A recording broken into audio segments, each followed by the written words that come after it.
Kementerian Pertahanan Federasi Rusia merilis rekaman kerja tempur awak tank T-90M untuk menghancurkan objek dan posisi angkatan bersenjata Ukraina di zona operasi khusus.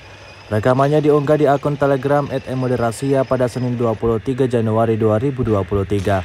Kapal tanker distrik militer selatan melakukan serangan api terhadap akumulasi tenaga kerja dan peralatan militer musuh, menggagalkan rencana angkatan bersenjata Ukraina untuk menyerang posisi angkatan bersenjata RF.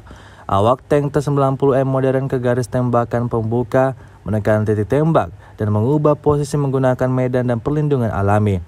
Tanker berhasil mengenai target yang berada pada jarak yang cukup jauh dan tidak terlihat. Menurut koordinat yang diperoleh dengan bantuan UAV, pos pengamatan gudang amunisi serta peralatan militer asing di tepi kanan Dnepr sedang dihancurkan. Awak tank dengan cepat menguasai teknologi modern, bertindak dengan berani dan terampil, menunjukkan kepahlawanan dan keberanian.